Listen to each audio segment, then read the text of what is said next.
Hi, everybody. Welcome to Music Monday. This is your girl, Shayla. I'm in the butterfly hive right now. I'm so super stoked. Do you hear who I'm listening to? Hold on. I'm going to turn it up. I'm turning it up.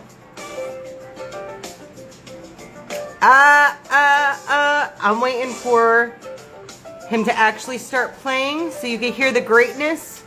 Listen, I'm so excited because tonight we are talking with a saxophone player that I absolutely adore. He is an Anchorage-based saxophone player, and he's so fucking talented. I love this guy. Love this guy. Oh, so I'm just getting in my zone right now. Greatness. Embrace the greatness that is fucking jazz and sax. It's one of the most beautiful wind instruments on the fucking planet. So good. So good, so good, so good. I'm gonna see if I could find him. Ah, there he is. I'm about to invite him in. Y'all, you don't even know. Don't even know. Yay and happiness. Oh, jazz is fucking awesome. Musician, yay, it's Bill.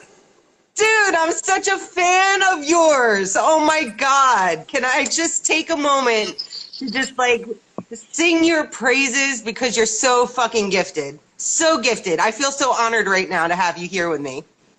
Thank you so much for having me, Shayla. I'm amazed and honored that I'm even here doing this. So thank you for the words and thank you for this opportunity.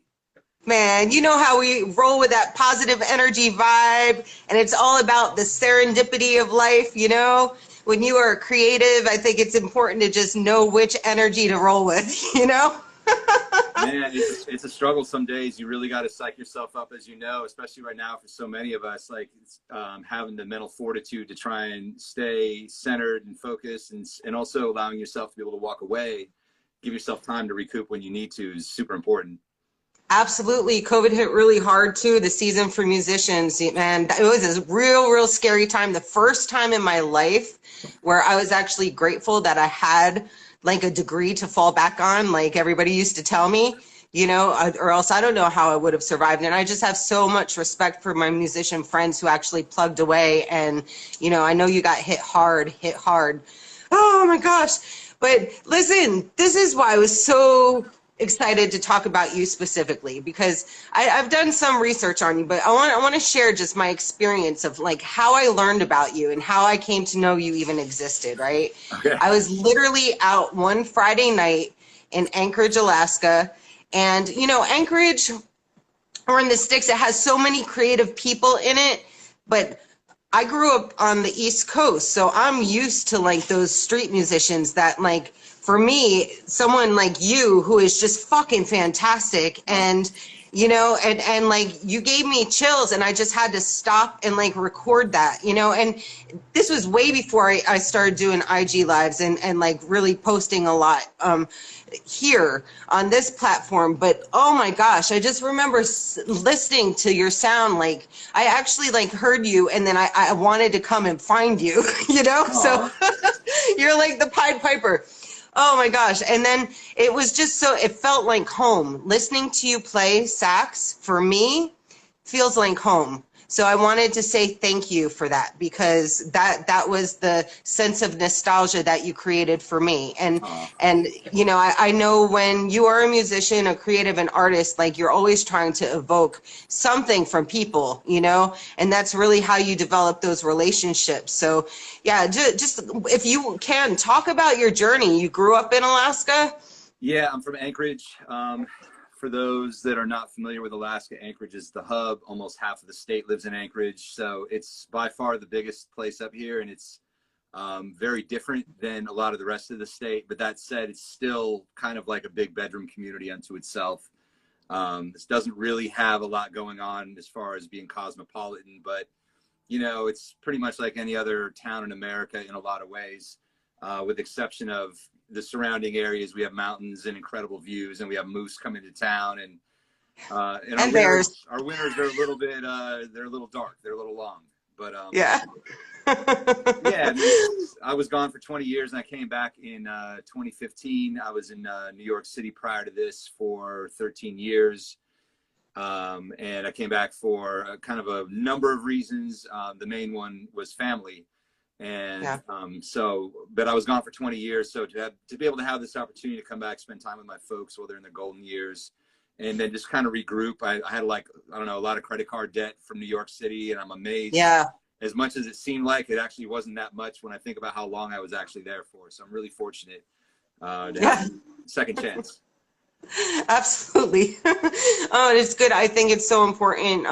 And you did this without even being prompted, you know, like I think we all have to go through our own journey, and you realize that family is important. Yeah. And once people are gone who are special to you in your life, like there is no coming back. So I commend you for coming back out here, but not just that, really. I feel like when you came out, so when I heard you play on the street, it was 2017. Okay. And I feel like when you came out, you just like, boom, announced your presence. You're like, I am here. You know what I'm saying? So, and that takes passion, you know, that takes passion. So how important? It's not so romanticized, in my opinion, like passion, because I think for me, living in New York was like, you're always waiting in line, you're waiting your turn, and nobody wants you there. You know, unless you're like the best of the best, which I wasn't. So I was good enough to kind of hang around on the scene I was a part of, but it still felt like there was a lot of people in front of me. And I always told myself, if I ever had a chance to start over and redo things, and, you know, I would take full advantage. So what happened is that when I got to Anchorage, the first thing I did was make phone calls to musicians, and there was no money for what I do because I'm an auxiliary instrument. And I was like, okay. And then one day I was talking to this bass player who lived here, and he said, I heard so-and-so's out on the street making X, playing sax. And I was like, oh, so-and-so's out on the street making X? Well, shit, that's what I'm going to do. Excuse my French. Yeah. So I decided I was going to go out there and just do it out of necessity, because I wanted to fulfill the promise I made to myself, no matter what it took. So I went out and did it, no matter if there was 2 saxophonists, if there would have been 10 of us, it wouldn't have mattered to me. I would have gone out and did it anyway. Yeah. Can I ask you, I know you started playing saxophone in elementary school, is that correct? Oh, we're freezing. We're freezing. We're freezing, y'all. There we go. Okay. Yay. But yeah, I started elementary school, and then I kind of was on the fence about taking it seriously. I kind of was like on and off and on and off. And then it just was one of those things that I never really was able to put down. And then I decided that I was like, all right, as time went on, it took me a long time to come to grips with the fact that I really wasn't cut out to do a regular job or some sort of career. And just I was in denial that was the kind of person that I was, because I wanted stability in my life. Yeah. But apparently I wanted to be myself more than I wanted stability. So kind of having that. Which I advocate. That is exactly what I advocate, because it's scary as hell trying to do it this way, right? But at the end of the day, you put your head down and you know you're living true to yourself, and that is priceless, you know? Yeah, I just felt like I didn't know what else to do, kind of out of desperation, I guess. And I think I was in year 10 of living in New York, and I was just like, you know, I think I'm gonna go out and play, just because I needed an outlet at that point. So I wasn't trying to make money or anything like that. And because I had taken about 10 years off prior to that, I had gone on tour when I was in my early 20s, and I did not care for the experience at all. Then I was like, as the years went by, I didn't really fill that spot with something else, because I was on the hamster wheel, always trying to hustle. Yeah. So once I got back out to playing again, I was like, okay, I should have been doing this the whole time. Yeah, absolutely. Absolutely. Do you feel like you're finally in that phase of life? Because this is how I feel about saxophone players, man. They're sort of like women in the fact that they get sexier the older they get. This is how I feel. I don't know about that. I can't say. I mean, I'm going to say that from a musical standpoint, just a wisdom standpoint, okay? Because I think wisdom is sexy. When you hear yourself play now, do you feel like you're finally at a point where, like, yeah, I'm damn good, and you can sort of like walk in that authority, or do you still feel like you have goals that you want to push towards? Well, I mean, obviously it's the latter. I feel like I have a lot of goals. One thing about this line of work in the arts in general, there's always going to be somebody out there who's better than you. Yeah. And there's a lot of different approaches that you can take to trying to find a way to make it work when you're in the arts. And sometimes you may go to like a master class or something, or read up on how somebody else did it, and that may or may not work for you. Yeah. So Who?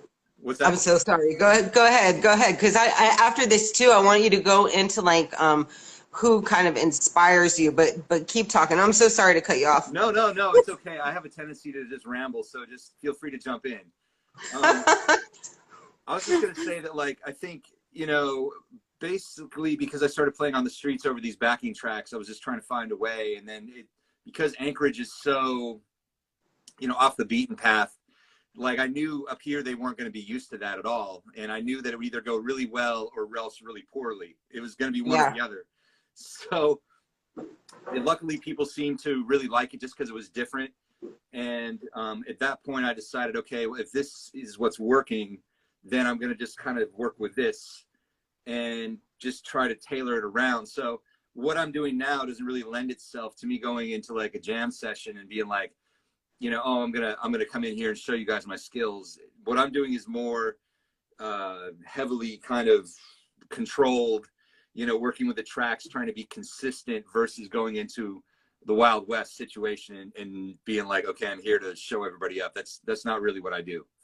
Yeah. You want to make sure that you're playing clean, and also it's pretty to listen to. I love it because honestly, I know that like stylistically you can go a lot further if you wanted to, but the fact that like that consistency piece is so important, it actually gives you a distinct sound when you play. I think, it's like recognizable because it's such clean performing. I love it. And can you explain the difference though? All right, so you just talked about what it's like to give that consistent performance over a backing track. For people who don't understand out there, what is jazz like in comparison? If you step out and you just play jazz, because people got to understand the heart of jazz. So how would you describe that in versatility? When you say you're talking about jazz, you mean, because jazz is a big definition. Some people think what I play is jazz, and I don't agree with that. No, it's not. It's not. I really think that you are so quiet storm, man, and I can listen. I've been listening to you all weekend, and you just put me in such a chill vibe all weekend. And that Tadao reel that I made too is because I was listening to you on YouTube and he was on your playlist. So I was like, oh, this shit is hot. I liked it a lot. I was like, but real, just like cool, like vibe music, man. Like I love your style. But I want, if you could elaborate on maybe how gritty jazz gets in comparison, and what have your experiences been? Have you actually ventured out into that when you were in New York, like playing that style? What other kinds of styles have you played in your 20-year tenure? Well, so jazz is, in the broadest of terms, in my opinion, and everybody's going to have a different take, but if I was to try and summarize it quickly, I would say it's kind of more of an instrumental freedom to, sometimes back in the old days, for instance, in the 50s, they were taking songs that were popular of the day and they were completely instrumentalizing and remixing them in ways that was a great departure from what the original song may have sounded like or was known as at the time. So I think that, first of all, you have to understand also the word jazz itself was meant as a derogatory term. Historically, racism's been around a very, very, very long time. Mm-hmm. And so, over time, the word has completely been redefined and re-commercialized and marketed. So, for me, cleaned up. It's like there is no right or wrong way to say, what jazz is or isn't. But, what I grew up on and listening to was the classic stuff, was like Charlie Parker, Cannonball Adderley, John Coltrane, Dexter Gordon, Johnny Griffin, Stanley Turrentine, Joe Henderson. The list goes on. And those are mostly saxophonists that were from the mid 50s on kind of through the 60s and small group types of stuff. So that's really what I kind of came up on. And then when I moved to Atlanta, I was like just fresh out of college. It was 01. I was there for 9/11. And I was going to jam sessions not knowing what I was getting into or what that world was about. And I found that the style of music they were playing in Atlanta was, you know, they were doing Quiet Storm and they were doing R&B, and it was mostly rhythm section based, but there was still a couple horn players here and there that were taking the lead as a kind of like as a lead vocalist. And Yes. so once I realized that that's what they were doing, I was like, well, this more fits what I do anyway. I feel like I could pick this up and learn how to play melodically, and it also happens to transfer over to the audience's ears in a more easy sort of fashion. And then in between that, you can still take some of the jazz language, the bebop, the hard bop, you know, and kind of integrate it and try to bring it all together. Agreed, agreed. Can I tell you what put me onto saxophone? I was in third grade, and for people who don't know out there, saxophone was actually the first instrument that I picked up. Not the first. I picked up flute first, and I would get lightheaded from blowing on the flute. So at the time, it was 1983, and Rindy Ross sang this song back in the day. Oh my gosh. And she was a saxophone player, but she was also like a punk rocker type girl too, right? Okay. And she was freaking phenomenal. And there was a song that she did with the video where she's just like after the end when she's singing, she like starts playing on her saxophone in her chair in her room and just starts blowing. I was like, I want to be that girl.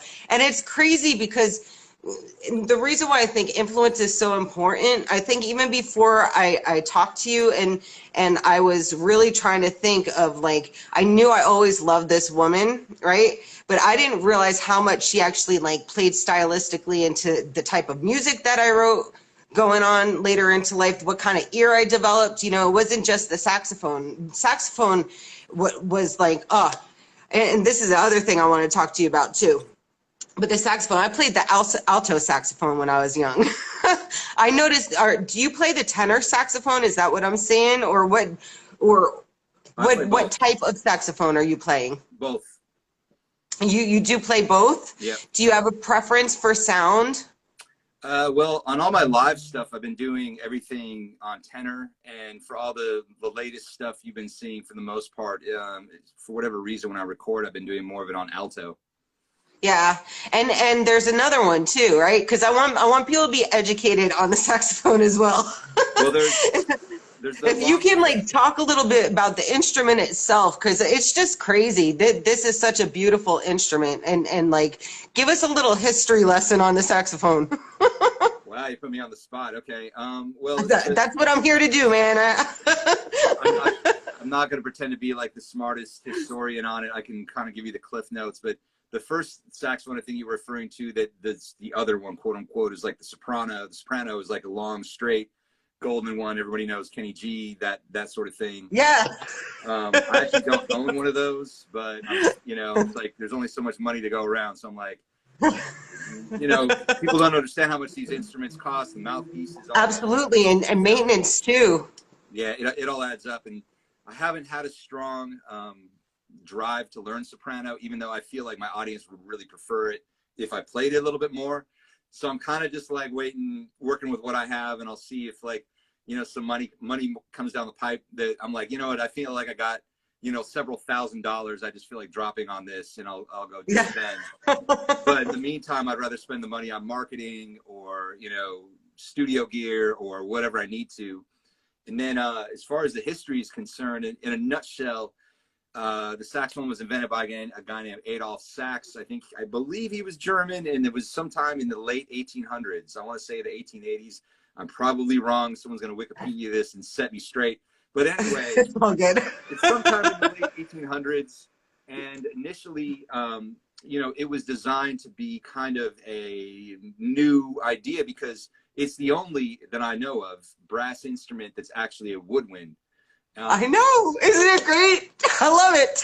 That's right. So like trumpet, trombone, all those, you know, flugelhorn, whatever, like tuba. There's no reed. Let me see if I have a reed here I can show you. So for instance, a woodwind, I mean, this would be the equivalent of a guitar string for a woodwind. This is a piece of cane, and this is what makes or breaks your whole sound. You put it in your mouth, you get it soaked, and then you put it on the mouthpiece, and and then it's go time. And so with woodwinds, most, like when Adolf Sachs was like, hey, what would happen if we took a woodwind and put it on a brass instrument? And it was supposed to be a classical instrument, but it never really took hold because it was this weird sort of bastardized, you know, Frankenstein type of thing. So in New Orleans, what happened at the time was the first musicians there, they were taking trumpets, classical instruments, saxophones, trombones, and they were just remixing. Instead of playing classical music, you know, they were putting their own thing on it. They were putting the blues on it. They were putting that New Orleans sound with the sort of the drum beat march. And of course, over time, it just kind of evolved. So it's just, the whole thing is that it started off to be one thing and it ended up being something entirely different.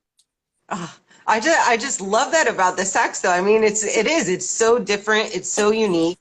And when you find somebody that can connect with it, it's just that lull, baby. That's what I love about it. It has that dip, you know, and you were talking about making it sing. You can really, really just do things musically with the sax that like cannot be accomplished, you know, maybe in short spurts, but saxophone like moves, you know what I'm saying? It's like water, the way you can just like go up and down with the way you could play it. And it's just beautiful. It's beautiful. But you find somebody who doesn't know how to play it beautifully, and it's like, keep practicing. There's a million ways to play any instrument, you know. If you just find a way that connects with the audience, then I think you're always going to have kind of something that's worthwhile. You know what I mean? And I just say too, like, do what you love. A couple of weeks ago, there was a guy getting like a saxophone lesson. He was like 60 something, and his teacher was probably like in his 40s or whatever. And that just made me so happy, because I truly believe that if you love something and have never tried it before, like, put yourself out there. And this isn't a competition. This is about like living what you love. You know what I'm saying? At the end of the day, that's what's important. That's what's going to fulfill you. So, and I love that about you, is that like you took that jump, man. It's not many people are brave enough to actually say, you know what, I'm going to do this full time. And I know it might be sucky some years, but can you talk about some of the people that you've had an ability to perform with as a musician? Well, I mean, since I've been up here, it's just been me and my backing tracks, which, you know, there's pros and cons to that. But before I came back here and was doing things that way, you know, I was living in New York, and where I got my stage name, KillBill Sax, was by a guy named Antoine Robinson. He's the lead singer for a group called the Black Soul Experience, and he's kind of like the mayor of the village in the R&B scene, or at least he was when I left. Yeah. You know, the Club Groove on the corner of MacDougal and West 3rd is just a couple doors down from the Blue Note. It's right across the street from Village Underground, Fat Black Pussycat, and all those. So it's a musical corner, and you know, it was a jazz club in its prior incarnation prior to that. So it's always been a musical place. And when I was just looking to get back out on the scene, it was like I didn't know where to go, but they played the kind of music there that I wanted to do. And I basically just one day out of the blue, I chose a Sunday. It wasn't even a jam session, and I just kind of invited myself up. I was like, hey, can I play with you guys? And it was really awkward because they didn't know who I was. They didn't know if I was going to suck, but I chose a Sunday because I figured maybe it would be the least amount of damage done if it didn't go well, right? So I showed up, and I didn't know any of the songs, but I just started using my ears. And then kind of over time, I kind of tried to stick with it. And then I got discouraged again because it was so hard. And I took 8 years away. And then I came back to Club Groove, and I ran into Antoine. I think I was uptown at the Sugar Bar, and he recognized me, and he's like, hey, do you want to come sit in with my band this Friday night? And it had been 8 years. And I was like, yeah, I would love to. I think I had played at the Sugar Bar that night. I was just trying to get back out there. I completely had run out of fucks to give. I was like, I don't care what people think. I just need an outlet, and that's where it was. So he heard me play. He said, come back out. So Friday night, after 8 years, I show up. I'm pushing through a crowd of people. It's packed. I try to get on stage. There's nowhere to stand. I don't know where to put my jacket and my case. And as soon as I got on stage and the horn was set up, he pulls out the microphone and puts it in the bell of the horn, and he's like, play. So immediately I was playing solos and things like that.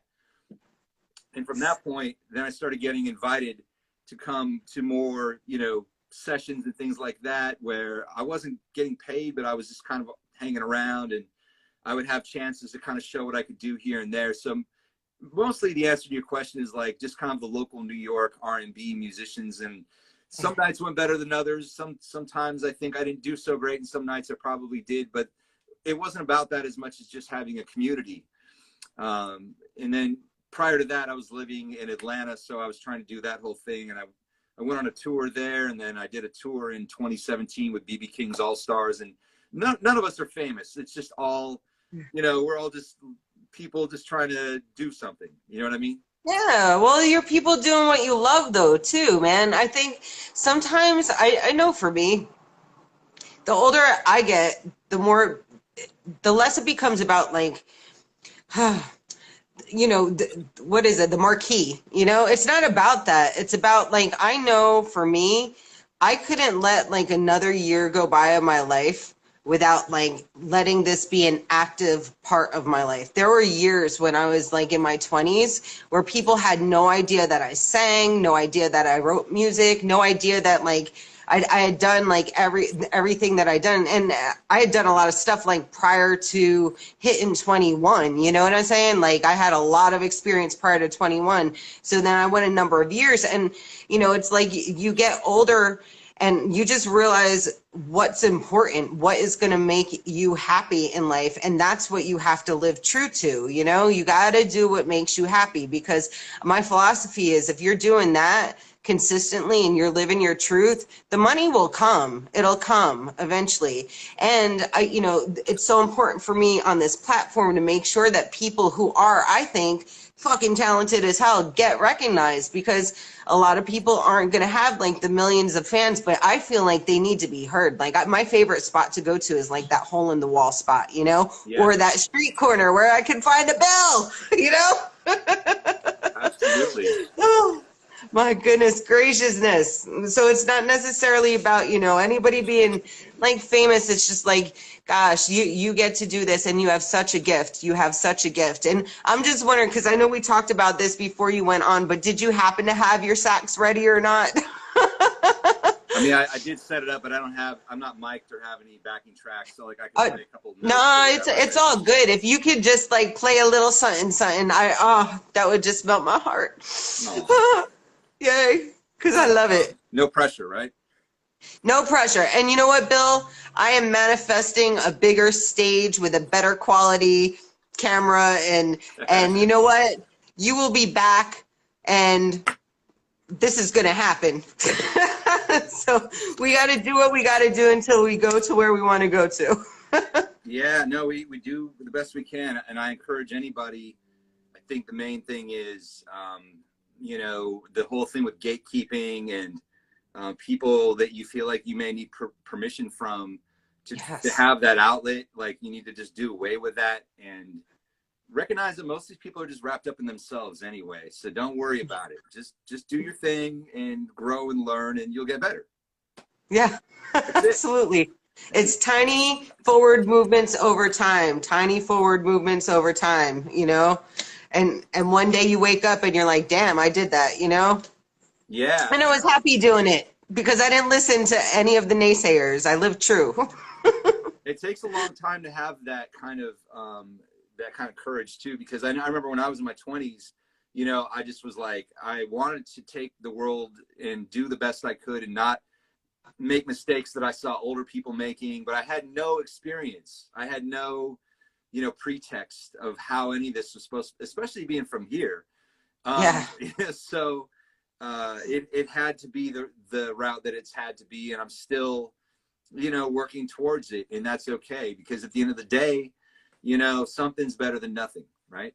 Yeah, absolutely. And I always say good, bad, and different. Like, how cool is it that because you had experiences in Atlanta and New York and doing your thing with the cruise lines, everything, like, you get to bring all of that back to Anchorage, like, and infuse the culture in that spot, and you were able to bring Anchorage culture to with you where you went. You know, I mean, it's all part of the cycle, though. Like, we have to go through experiences to grow into more of who we are. I know I would have never been able to make it, I don't think, in Los Angeles until I went through the life experiences that I went through to get here, good, bad, and different. It needed to be everything so I could be who I am right now in this moment, you know? Yep, we all got to get there. However we get there, that's it. Absolutely. Absolutely. All right. Hit us up with something, Bill. All right, let me see. This is actually an original melody I came up with back in college. I haven't really done anything with it yet. Yay. See how it goes. If I can remember it, actually, it's been a lot of years. Life is just like that sometimes.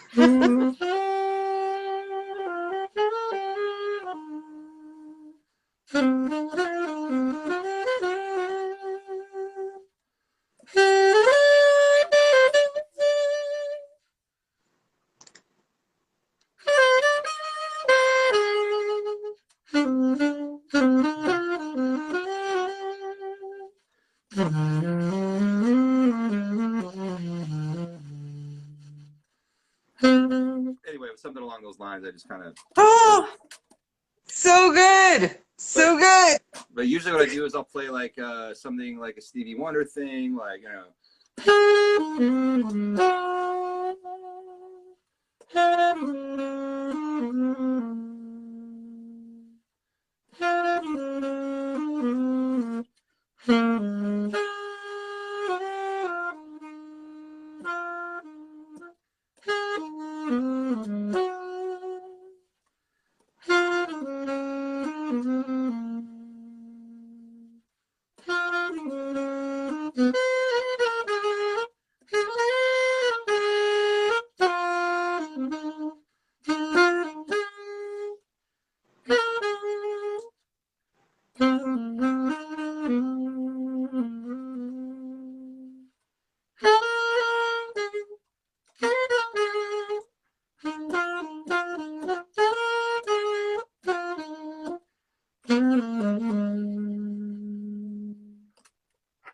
Oh, yeah, happiness.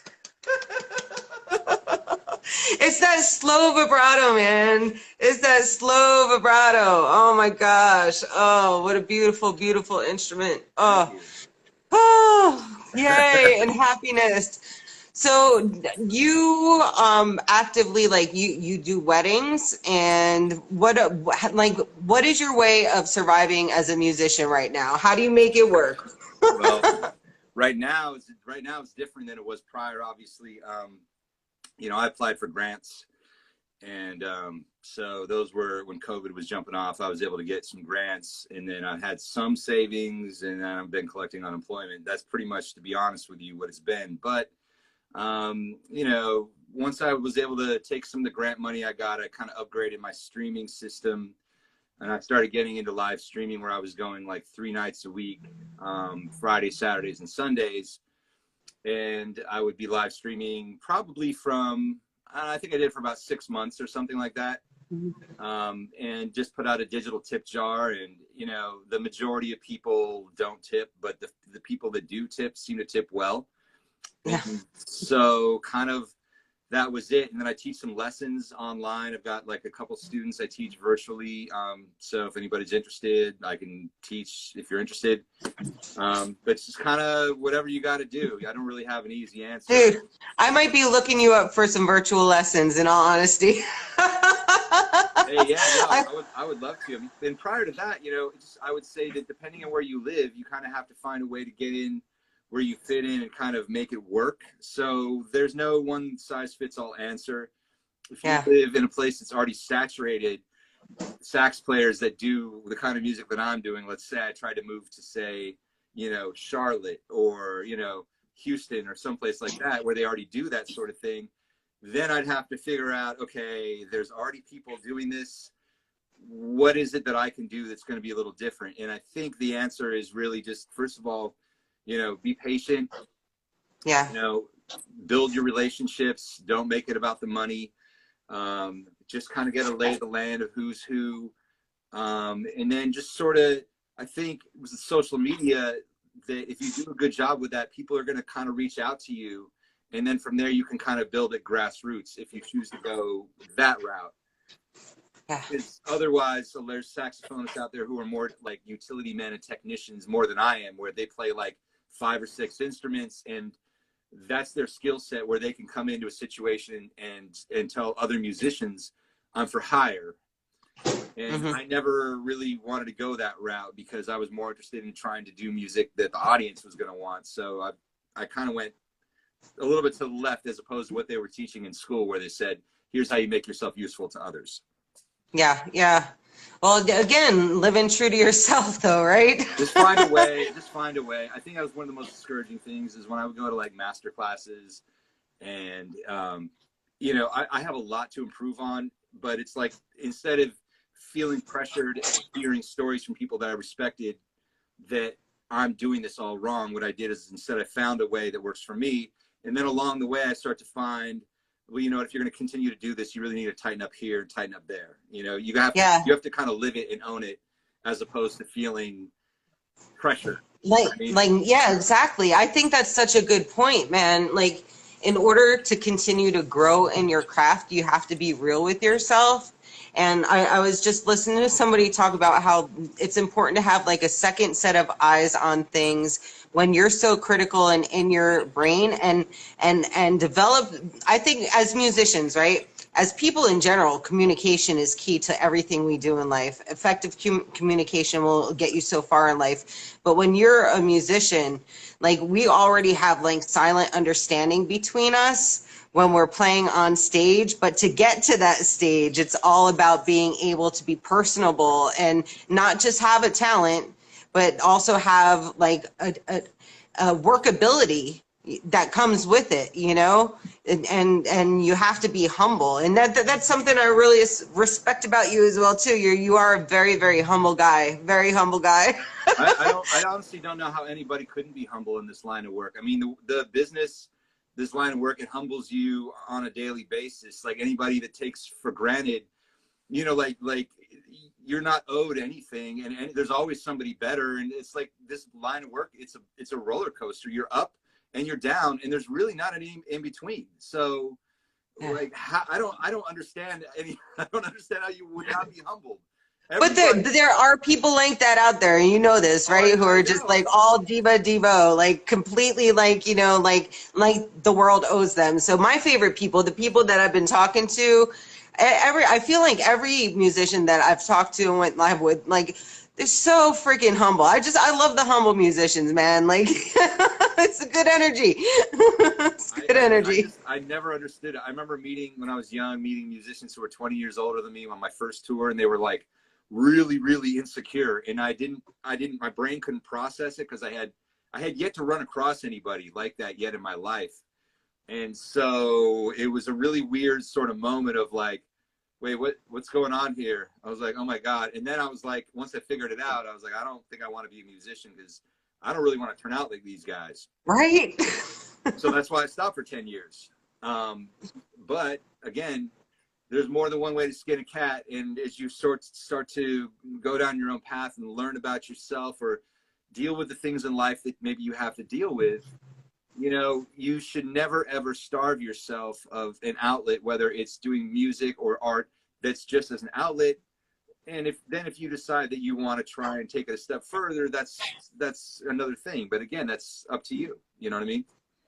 Yeah, you gotta do what you love. I don't know how it was for you for those 10 years, but for me, like a serious longing, like a piece of myself was like missing, you know, and it's so easy when you walk away from anything that you love in life to develop like a jaded sense or a bitterness, sure, you know, and or resentment, you know what I'm saying? Like, and to just like sort of be able to come to a place of peace with that and not even think about the time lost, right? Because like we talked about, you develop that understanding that you need to go through what you go through to get to where you are, and it shows up in your performances. I think, you know, it becomes more of your story and more of what you pour into your craft.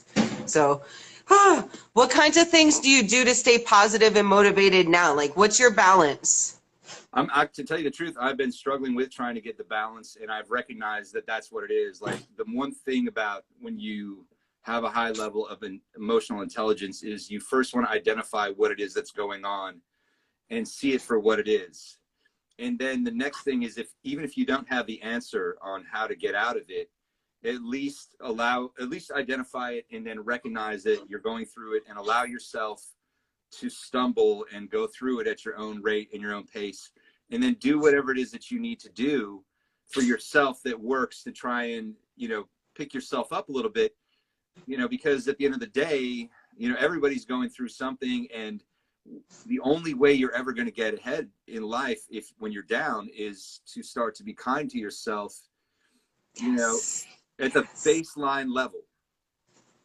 Yeah. So, No, I got it. Yeah, I'm in complete agreement with you. I'm so glad you're talking about this, because this is some true shit that happens to creative people, right? We are so connected and we feel everything, and when we do get hit with those lows, it can hit us really, really hard. But being able to develop that sense of self-awareness, so we can recognize when we're going through our stuff, and be able to just like sit in it, because it's a part of life. These are feelings and emotions that everybody goes through.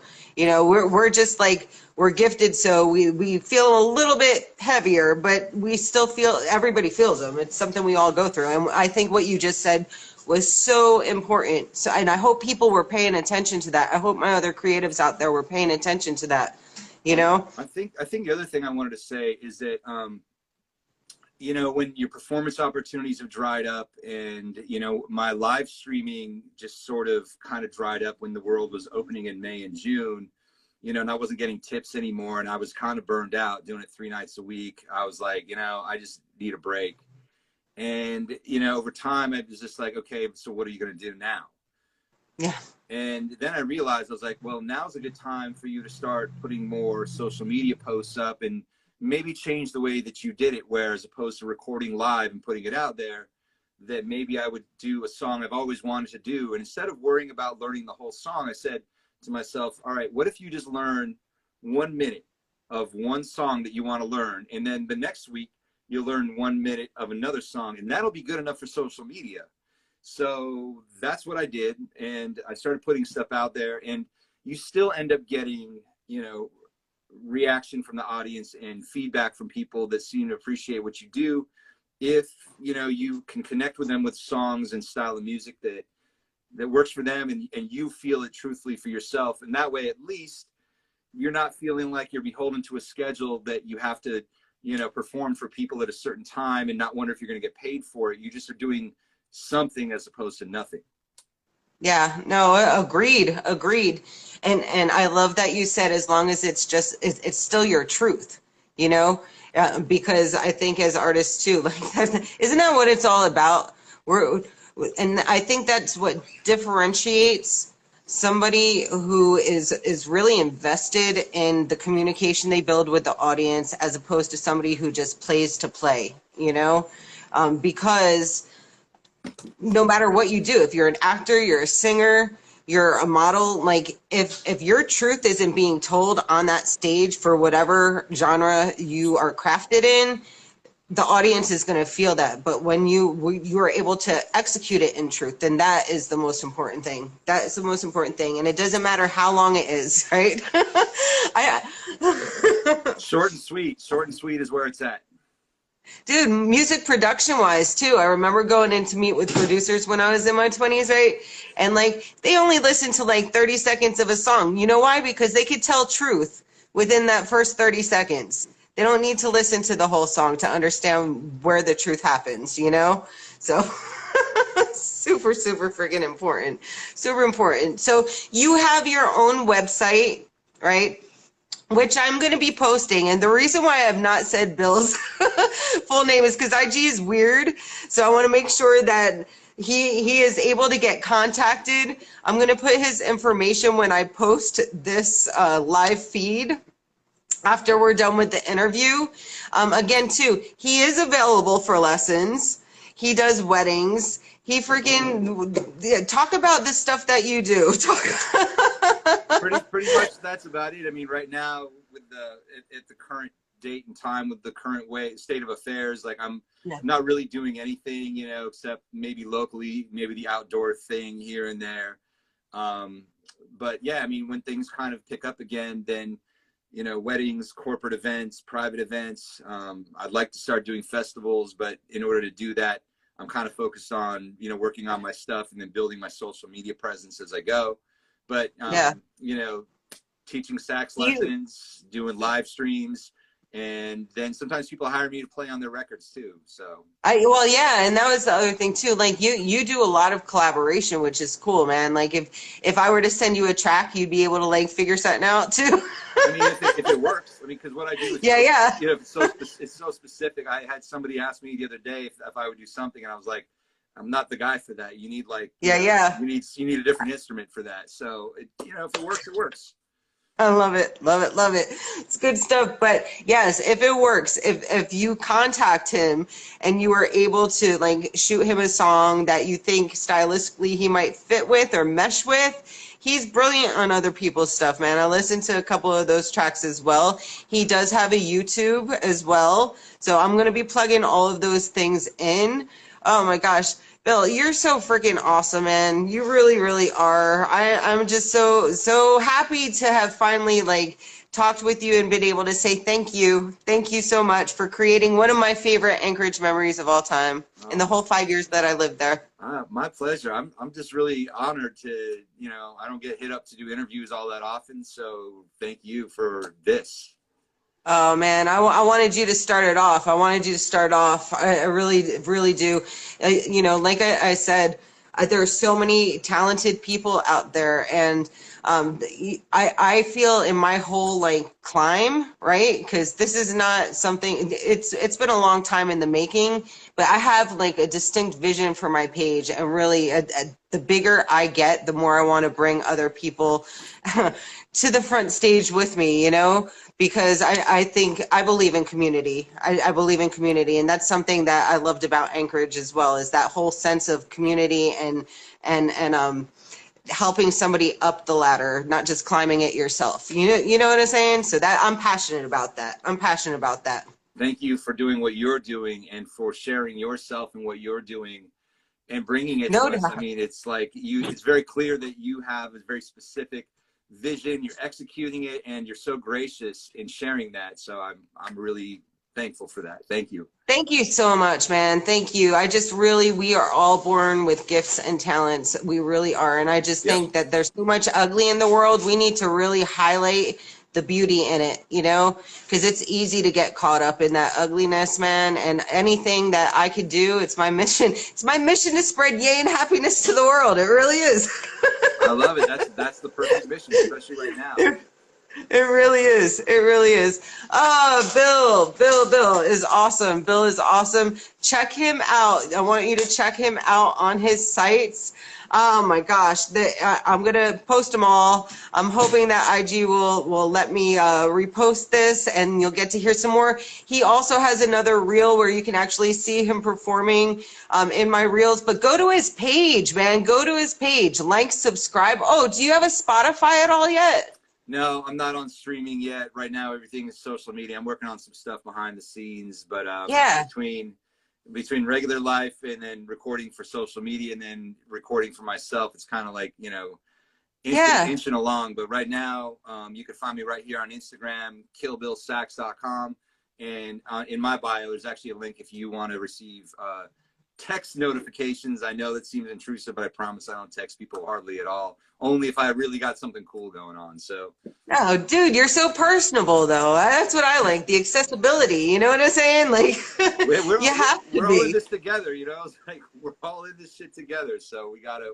We are. Yeah. We are. But honestly, y'all, anybody out there who is like listening, if you want to vibe with Bill, holy shit, look him up. Look him up. I promise you, you are not gonna regret anything that you do with this guy. He's a very, very kind soul. Very kind soul. And if you are going to be learning from a musician, I'm telling you, he's the kind of temperament You know what I'm saying? Because they'll hit you with the reality of the situation. All the interviews I watch with you, you're really good at talking about like the reality of the situation. This shit's hard sometimes. And honestly, sometimes you're just trying to make money, you know? But you keep plugging away. Appreciate the kind words. I mean, we're all, as I said, you're doing the same thing, and so many people out there on Instagram are self-made.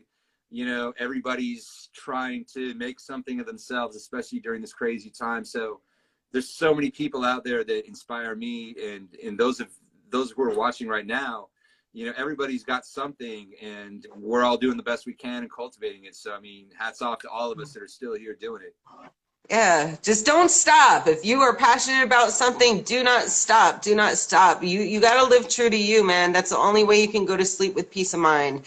No matter how old you are, no matter what you look like, we're not talking about anything external, physical. You were born with gifts and talents. Make sure that you are living true to the gift that was placed on your heart by your creator. Like, honestly, that's how I feel. Why not? That's Why the way not? to be Time is happy. limited. Do it. You just do it. That's right. That's right. That's right. Oh man, thank you so much, Bill. I really appreciate it. I'm gonna X out and do my little close. You're fucking amazing, dude. Like, we'll be in touch, okay? Thank you so much. Thank you. Thank you, Shayla. Have a wonderful rest of your evening. Oh, you too, man. Oh my gosh. He is freaking awesome. Go to his page. Go to his page and make sure that you like and follow him, especially if you're into Quiet Storm. He's just so freaking melodic and talented. He really knows how to sing the saxophone, let me tell you. Oh, next week we are going to have another friend of mine who is a radio DJ, and I'm sure he majored in communications as well, but he's somebody who actually plays the music that we listen to on the radio, which I thought was going to be so fucking cool to actually like pick his brain for a little bit too, because that's a whole other flip side. And then the week after that, I have another performer, one of my musician friends. She has a nonprofit that she runs during the day, but in the night, she's singing in clubs in Manhattan. So, golly, listen, if you're out there and you have a passion, make sure you're living it. Don't care about what people say or do or try to mold you into. You got to live true to yourself. That's what it's about, living true to yourself. It doesn't matter how good you are. It doesn't matter how much fame you acquire. That's not what it's about. It's about you have a gift inside of you, right? That was placed for your purpose. So make sure you're living your true purpose. Make sure you're going out there. You got to step out into your purpose, man. One life, one life, one life. And in ending, I just want to say, oh, universe. And I'll say thank you again to Bill. But universe. I am so prepared to receive all of the greatness and blessings you have for my life today and every day and every day and every day. Man, manifest it. You have got to believe in you. Got to believe in you. Get your mind right with your motives, man. When you keep your heart pure, that's when greatness comes. All right? Always remember that. Love you all. Bye.